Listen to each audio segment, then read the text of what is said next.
Dios te salve María, llena eres de gracia, el Señor es contigo, bendita tú eres entre todas las mujeres y bendito es el fruto de tu vientre Jesús. Santa María, Madre de Dios, ruega por nosotros pecadores, ahora y en la hora de nuestra muerte. Amén. Gloria al Padre y al Hijo y al Espíritu Santo. Como era en un principio, ahora y siempre, por los siglos de los siglos. Amén. San Gabriel, Ruega por nosotros. San Pablo. Ruega por nosotros. Muy bien, pues entonces nuestra clase de hoy vamos a dedicarla a hablar de la acción del Espíritu Santo, la gracia, las virtudes teologales y los mandamientos. Yo le envié a Klaus el PDF con estas diapositivas y entiendo que ya se los compartió. Esto va a facilitar que sigamos la clase también y tengan preguntas respecto de los puntos que aquí voy a exponer. Bien. Hablaré de la gracia santificante, en qué consiste, qué es la gracia santificante. Hablaré de las virtudes teologales, la fe, la esperanza y la caridad, de los dones del Espíritu Santo y de los mandamientos de la ley de Dios. Esa es nuestra temática de hoy. Bien, entonces cuando hablamos de la gracia santificante, estamos hablando de un don de Dios, un don creado por Dios, que nos hace partícipes de la vida íntima de Dios. ¿Esto cómo se entiende? Podemos entenderlo si consideramos que el Padre comunica enteramente su naturaleza al Hijo y al Espíritu Santo. Es decir, que el Hijo y el Espíritu Santo son coeternos con el Padre y que es la misma divinidad. Por eso estamos hablando de tres personas divinas. Pero fuera de esas tres personas divinas estamos nosotros, personas humanas, personas racionales, a quienes el Padre ha comunicado en parte la naturaleza divina. Es decir, Dios nos comunica su bondad, su felicidad, su vida íntima, pero nos la comunica en parte. Bueno. Todos estamos llamados a recibir esta participación. Es una participación prevista para todos, es decir, su carácter es universal. No todos la reciben, porque no todos la quieren, y otras veces porque algunos ni la conocen siquiera. Pero esta participación nos hace hijos en el Hijo. Por tanto, nos incorpora al misterio de la Trinidad, a base de injertarnos con Cristo y somos hijos en Él, hijos en el Hijo. Bien, entonces como hijos estamos llamados a vivir la misma perfección, ser perfectos como vuestro Padre Celestial es perfecto, es lo que señala el mismo Jesús, diciéndolo en el Evangelio de San Mateo, capítulo 5. Por tanto, nos pone la meta muy alta. Si la santidad de Dios es comunicada a nosotros y Dios se dona a nosotros y nosotros hemos sido incluidos por la gracia en esa dinámica íntima de la vida divina, la santidad es responder a esa inclusión, es responder a esa dignidad que hemos recibido gratuitamente. En esa dinámica íntima de la vida divina, cada una de las tres personas divinas posee exactamente la misma naturaleza, pero las posee de un modo diferente. Esa diferencia es lo que hace distintas entre sí a las tres personas divinas. Por tanto, el Padre se dona al Hijo.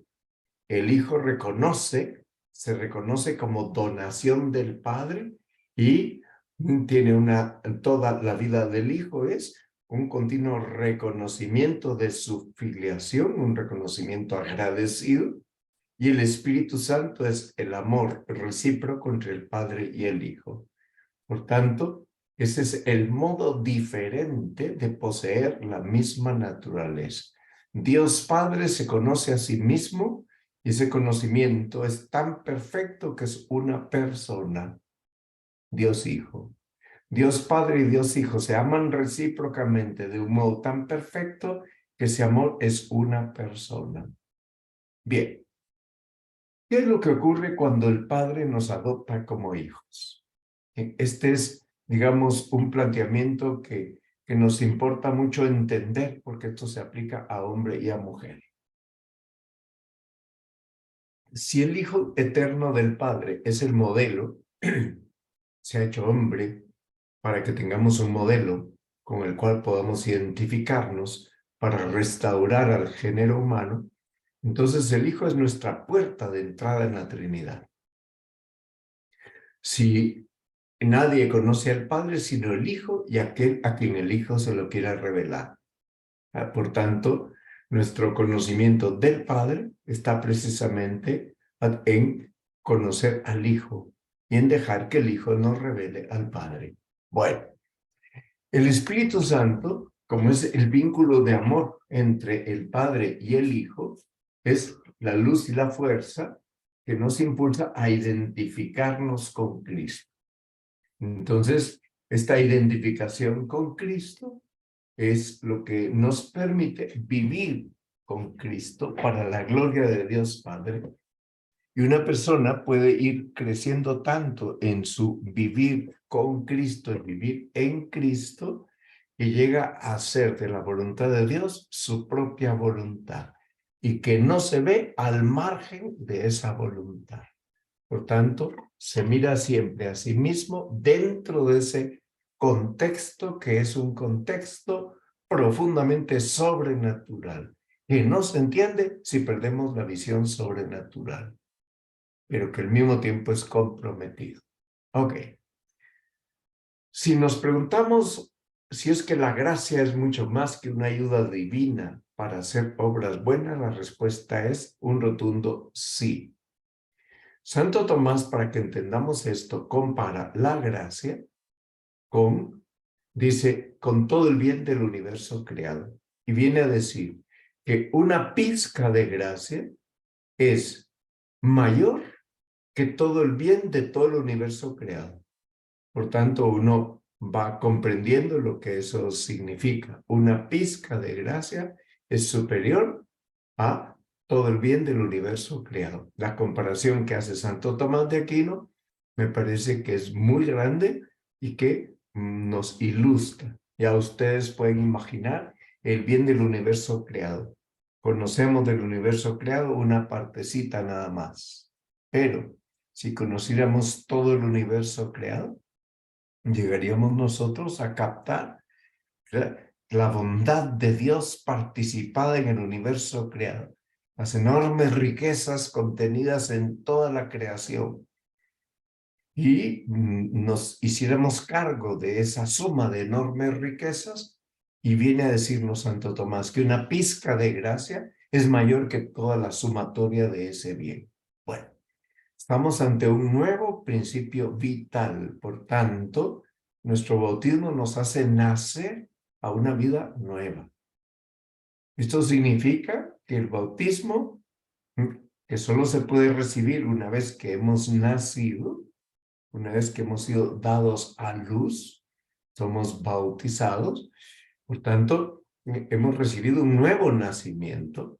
El nuevo nacimiento es una vida que no se extingue nunca y que nos introduce en la corriente trinitaria de amor y de sabiduría. Bueno, en otras palabras, hemos recibido como una segunda naturaleza, que no es que se sobreponga de un modo yuxtapuesto a la anterior naturaleza, a la humana. No, la presupone, la sana y la eleva. Nunca prescinde de la naturaleza humana. De ahí que para que una persona reciba la gracia de Dios y se mantenga en gracia, hace falta un mínimo de virtudes humanas. Hay que cultivar las virtudes humanas porque al potenciar las virtudes humanas es mucho más fácil que la gracia arraigue en esa persona que tiene hábitos de lucha, tiene hábitos de presencia de Dios, tiene hábitos de orden, tiene hábitos de laboriosidad. Por tanto, ese principio radical de un nuevo tipo de vida arraiga profundamente en esa persona. ¿Cuál es ese nuevo tipo de vida? La vida de los hijos de Dios en Cristo por medio del Espíritu Santo. Somos introducidos entonces en un contexto profundamente sobrenatural. Bueno, ¿y cómo se relaciona la gracia con las distintas facultades que ha recibido el ser humano? Porque todo ser humano ha recibido de Dios unas facultades. Esas facultades, ¿cuáles son? La inteligencia, la voluntad, los sentidos externos, que son 5, los internos, memoria, imaginación, sentido común y el último sentido interno que se llama cogitativa. Los animales no tienen cogitativa, solo tienen estimativa. Ellos solo pueden estimar la presencia de un peligro, pero no saben qué es un peligro. El ser humano cogitare significa pensar, por tanto la cogitativa o cogitativa es la capacidad de pensar y de relacionar. Bueno. Pero luego tenemos 2 apetitos sensibles en la voluntad. Uno que se llama el apetito irascible y el otro que se llama apetito concupiscible. Y están diseñados para favorecer el impulso de la voluntad en su dirección hacia el bien.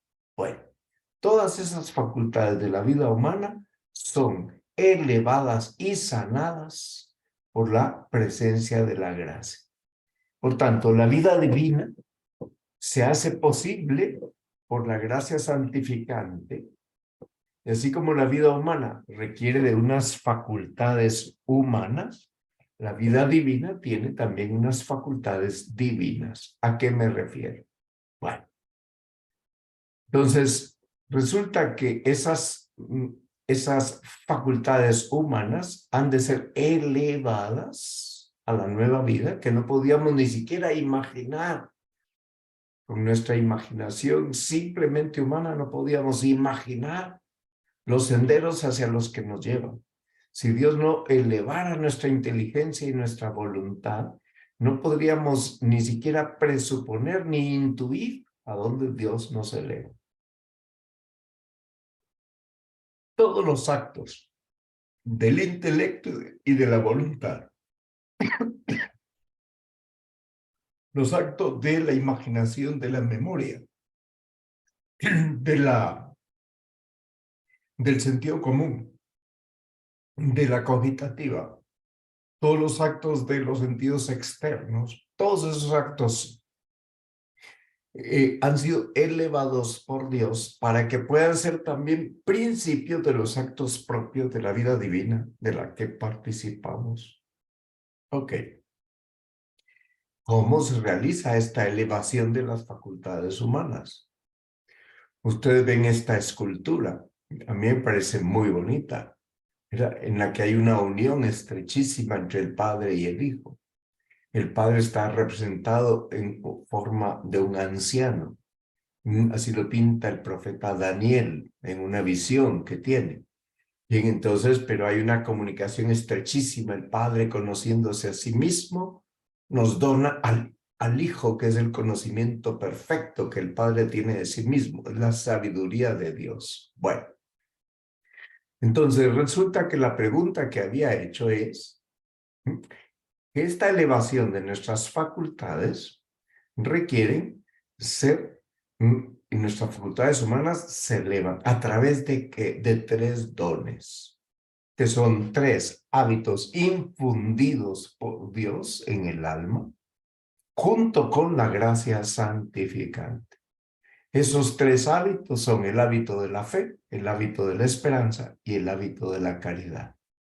Cuando hablamos de hábitos, estamos hablando de unos dones sobrenaturales.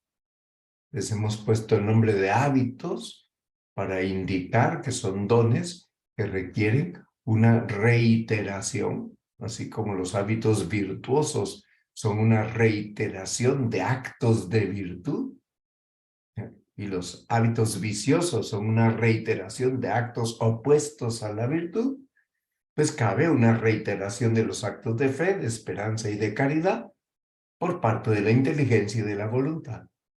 Pero esta reiteración de estos hábitos, pues, depende de nuestra libertad. Bien, entonces no son realidades inconexas ni a la inteligencia ni a la voluntad, sino que ahora inteligencia y voluntad han sido elevadas a una nueva vida y los actos propios de la inteligencia y de la voluntad ahora quedan fortalecidos por este nuevo impulso que viene de la luz de la fe, de la fuerza de la esperanza y de la fuerza de la caridad. Entonces, ¿qué capacidades nos otorgan las virtudes teologales? Vamos a eso en este momento. ¿Qué capacidades nos otorgan? Empecemos por la primera de ellas. Primera capacidad, vivir en relación con la Santísima Trinidad. Una relación estrecha, una relación de cercanía. Bueno, esta relación a la que estamos llamados nosotros es una relación en la que si estamos relacionados con las tres divinas personas, fe, esperanza y caridad, fundamentan y animan toda nuestra acción moral. Cuando hablamos de acciones morales, hablamos de que todas las acciones tienen una dimensión de moralidad, de bondad o de maldad, según que nos acerquen o nos alejen a nuestro fin último. Bien, pero estas tres virtudes que nos ponen en presencia de la Trinidad dan vida a las virtudes humanas. Es decir, que nunca estas tres virtudes actúan al margen de las virtudes humanas, las presuponen, igual que la semilla presupone la tierra en la cual ha de germinar. Por tanto, la fe, la esperanza y la caridad presuponen la tierra de las virtudes humanas. Por eso he puesto esta fotografía aquí. Y estas tres virtudes garantizan la presencia del Espíritu Santo y garantizan también la acción del Espíritu Santo en todas las facultades del ser humano. Bueno, ¿cómo operan en mí? ¿A dónde me llevan? Me permiten conocer a Dios como uno y trino, desearlo, amarlo, conocer, desear y amar, actos de la inteligencia y de la voluntad. Luego le dan forma, le dan vida a las virtudes humanas. En tercer lugar, hace que las virtudes humanas puedan regular, ya una vez informadas por las virtudes sobrenaturales, informan el uso de todos los bienes humanos de una manera acomodada a la nueva condición que tenemos, al nuevo estilo de vida, al nuevo principio vital. Por tanto, nosotros ya no actuamos solo orientándonos al bien puramente humano, el bien del éxito profesional, el bien del éxito económico, el bien del éxito sentimental. No, nos dirigimos al bien sobrenatural, que incluye el bien humano. Por tanto, nunca nos vamos a disparar detrás del bien humano como si fuera lo único que realmente existe, lo único tangible, lo único sensible, lo único cuantificable. Bien, vamos en concreto, ¿qué me aporta la fe? La fe me aporta unos conocimientos que guían toda mi vida de los hijos de Dios, la vida del Hijo de Dios. Por eso es tan importante que recemos el credo en la misa del domingo, porque en el credo estamos expresando en qué creemos, a qué verdades nos adherimos, verdades que iluminan y estructuran toda nuestra forma de razonar, estructuran toda nuestra forma de actuar. Bien, dice la Escritura que sin la fe no se puede agradar a Dios. La carta de los Hebreos, capítulo 11, versículo 1. Sin la fe es imposible agradar a Dios. Ok. Entonces, sin conocimiento intelectual no podríamos vivir la vida humana. Necesitamos el conocimiento intelectual. Pues sin la luz de la fe, no podríamos vivir la vida de los hijos de Dios. Bien. Entonces, ¿de qué bienes participo mediante la fe? Primero participo del conocimiento que Dios tiene de sí mismo y el conocimiento que Dios tiene del mundo. Y en cuanto yo participo de ese conocimiento, tengo en mis manos la regla suprema de la vida cristiana. Porque entonces yo actúo ya con un conocimiento conforme a la sabiduría celestial. Por tanto, mi relación con los bienes terrenos es una relación ordenada hacia la vida eterna, hacia el bien del alma, no solo del cuerpo, hacia el bien del prójimo, hacia el bien común. Cuando uno oye la exposición de los planes de gobierno de los candidatos a la presidencia, pues uno se da cuenta de que ellos ignoran todas estas cosas. No todos, alguno tiene una visión mucho más profunda de estas cosas. Pero no lo dicen abiertamente. Bien.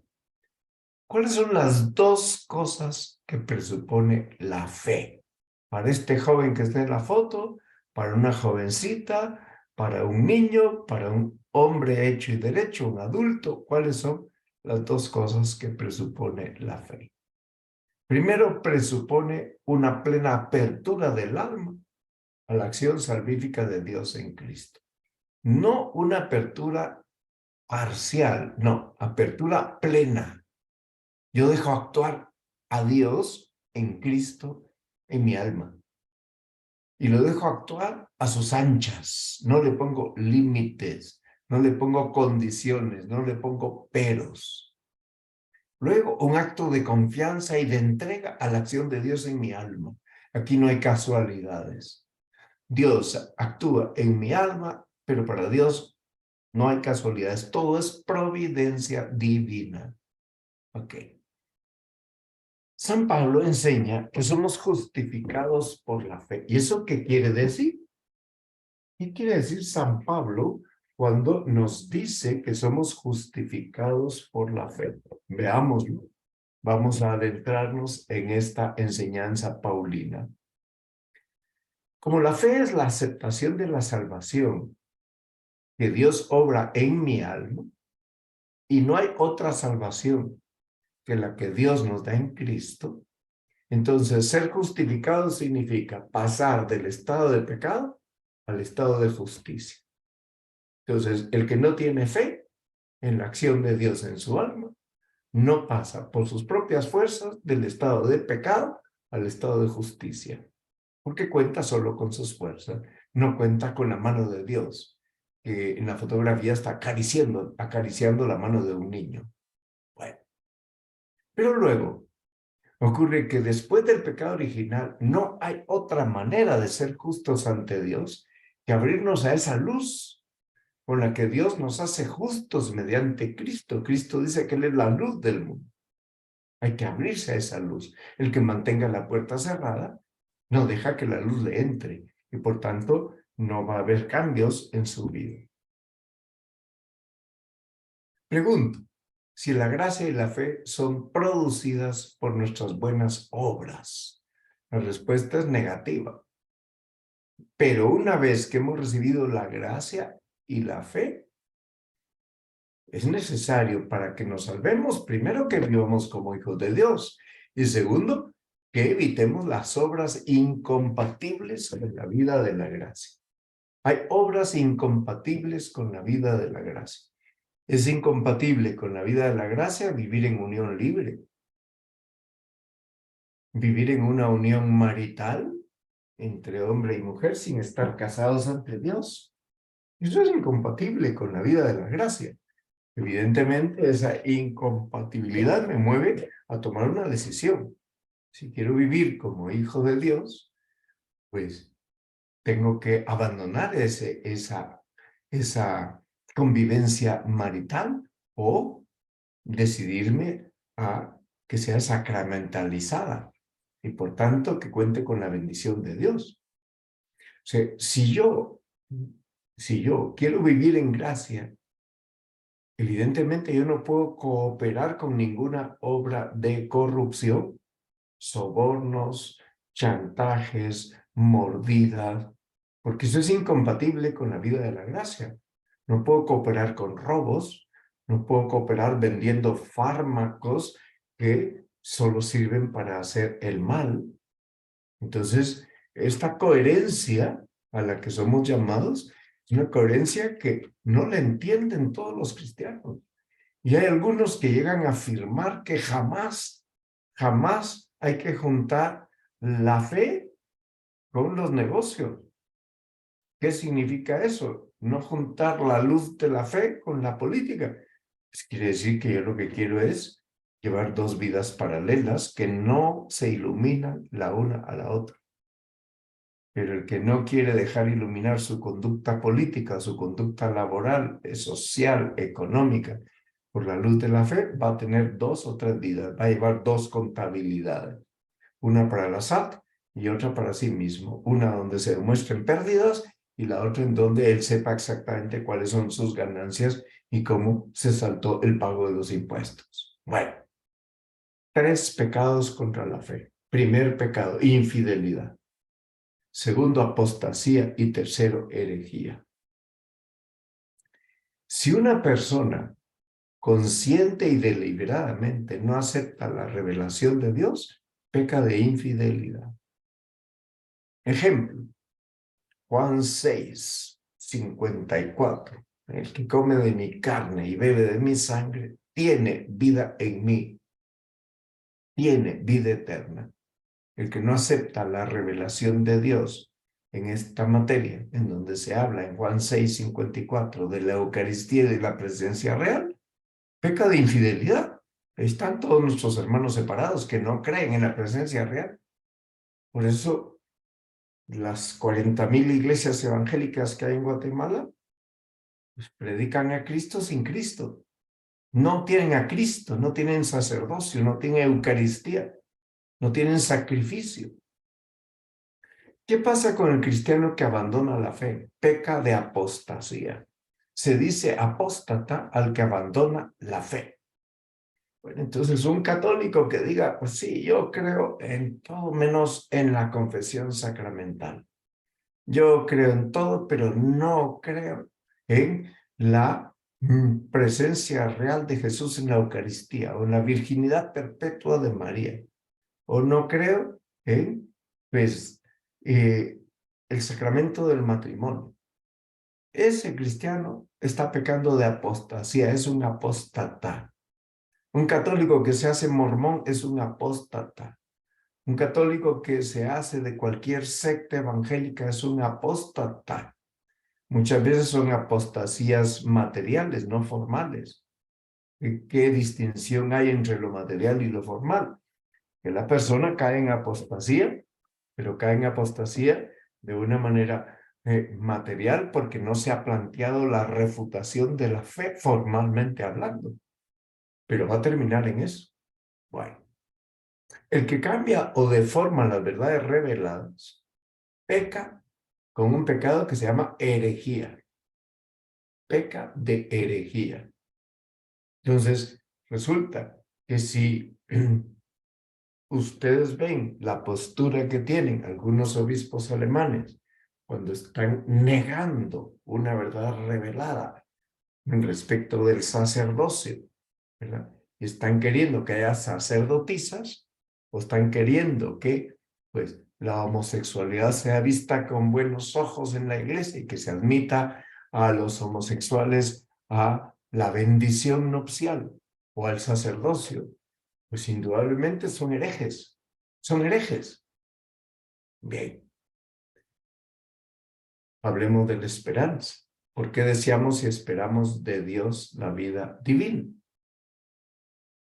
Que al fin y al cabo, para nosotros, como para esa niña que va de las manos de su papá y de su mamá, la felicidad está en estar con ellos, el papá y la mamá.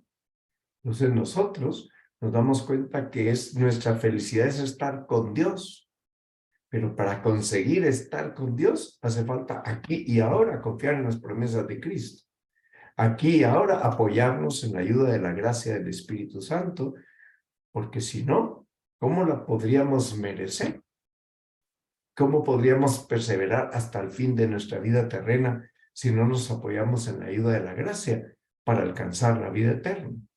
Ok, una vez más les pongo la figura del niño besado por su padre y por su madre. ¿Y cómo transformar y elevar nuestros deseos más profundos?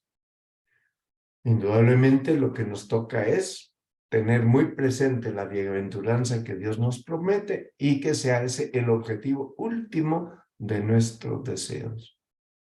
Es que me quiero comprar un carro Jaguar. Pregúntate, ¿eso te va a acercar más al cielo?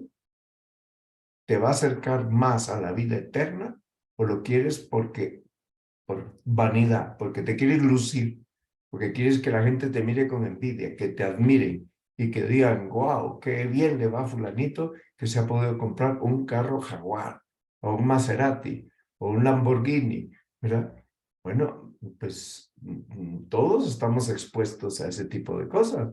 Me quiero comprar un reloj, un Rolex, un Rolex con un precio muy alto. Bueno, ¿qué quiero? Que me miren, que se vean que yo tengo un reloj muy caro en la muñeca izquierda de mi brazo. No, es que yo lo que quiero es un reloj que dure 100 años. Bueno, con los actuales avances de la tecnología, ningún reloj va a durar 100 años. Puede estar funcionando en 100 años, pero va a ser relevado muy rápido por otros porque vivimos en la lógica del mercado que está siempre creando nuevas expectativas para la demanda y la oferta es mucho más abundante que las necesidades. El bien sumo, querido por sí mismo, es justamente el que nos lleva a querer todo lo demás. Si yo no quiero el bien sumo, que es estar con Dios, voy a querer los bienes de la tierra como un sucedáneo de Dios, en lugar de Dios. Ok. Vamos a ver, voy a interrumpir. Tengo todavía 20 diapositivas más, pero creo que hay preguntas y me parece que conviene parar la presentación para las preguntas que ustedes tengan. Vamos a ver. ¿Qué quisieran ustedes preguntar? Ahora tienen las diapositivas en su poder y por tanto pues han podido ir repasando lo que he dicho con el PDF que les compartimos.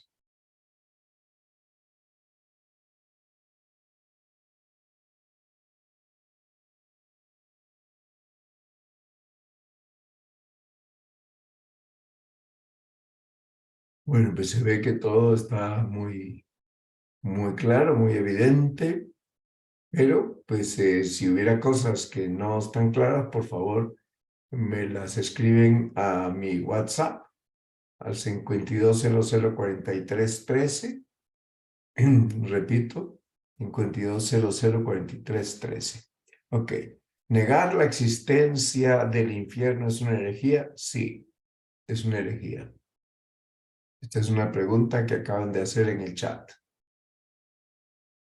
Negar la existencia de la eterna condenación o el eterno gozo es una herejía. Hay quienes dicen que al final el infierno se va a quedar vacío y que como Dios Perdón, es don tan Mario. misericordioso, entonces va a sacar a todo el mundo del infierno. Eso Perdón, niega... don Mario. Sí, Klaus, un momentito. Eso es negar lo que está en la revelación. ¿Sí, Klaus? Perdón, es que yo quería decir, pero no lograba con el carro. Una herejía se puede decir también que es esto lo que está queriendo hacer esta gente del, ¿cómo se llama? Foro Económico Mundial de querer crear una Biblia nueva con inteligencia artificial, Bueno, basándose en no sé qué. Esa es una herejía. indudablemente la Biblia es revelación divina. Ninguna inteligencia artificial que ha sido creada por el hombre puede crear la revelación divina, porque sería prácticamente plantearse que la revelación divina va a ser sustituida por una inteligencia inventada por los hombres. Por ahí va también, pues, la la actitud que tienen algunos de querer provocar para el año 2043 el primer salto en la especie humana provocado por el hombre sin intervención divina, ¿verdad? Porque todo el transhumanismo que está en boga está dirigido a eso, ¿verdad? Se quiere crear una nueva raza humana en la que haya pues, unos superhombres y unas supermujeres porque les han implantado unos chips en el cerebro, les amplifican su capacidad intelectual o volitiva, su capacidad de relacionar conocimientos, pero van a ser unos títeres manejados por alguien que va a tener en sus manos poder sobre sus mentes. Bueno, esto es un problema que se nos viene encima, igual que el problema de pretender producir seres humanos para el reemplazo de órganos enfermos en los parientes, ¿verdad? Esto ya son ensayos que ya han hecho y que indudablemente son una atrocidad. Ok. No se cuenta con la voluntad de Dios. Negar, seréis como dioses, es justamente la tentación que Adán y Eva tuvieron y la que está detrás de cada pecado. Entonces, cuando una mujer dice que ella quiere tener un hijo, ¿verdad? Que tenga la estatura intelectual o física de Cristiano Ronaldo, la habilidad deportiva de Leo Messi, ¿verdad? El aspecto físico de un artista de cine, el color del pelo, bueno, pues esa mujer lo más probable es que va a conseguir en un banco de semen pues los elementos que necesita, y de hecho, ya saben ustedes que en Europa venden el semen por 100 euros, ¿verdad? Y que pues hay una autofecundación, ¿verdad? Le llega a la mujer a través de un servicio como FedEx, ¿verdad? Como DHL, en el semen refrigerado, para que ella misma pues pueda inyectárselo y de ese modo quedar embarazada. Bien, todas estas locuras que las permite la tecnología, el desarrollo de la tecnología, no hacen bueno un acto que en sí mismo es malo. Por tanto, el acto seguirá siendo malo, porque un acto bueno no se puede, malo no se puede convertir en bueno, sencillamente porque ahora es realizable desde el punto de vista técnico. Bien. Si no sé, Klaus, si con esto ya respondí a tu pregunta. Sí, gracias, don Mario. Muy bien. Bueno, pues entonces sigan leyendo, por favor, el PDF y como nos quedamos, me parece que en la diapositiva número 42, de todas las preguntas que tengan, me va a facilitar mucho que me las hagan a mi WhatsApp, 52004313, porque entonces con el elenco de sus preguntas yo puedo contestar en la próxima clase cuando termine la exposición de lo que tengo preparado, puedo contestar las preguntas que ustedes hayan hecho. Que tengan muy buena noche, que Dios les bendiga y seguimos por este medio dentro de una semana, si Dios lo permite. Muchas gracias. Gracias, don Mario. Buenas noches. Gracias. Buenas noches a todos. Adiós, nos vemos. Buenas noches a todos. Que estén muy bien. Adiós.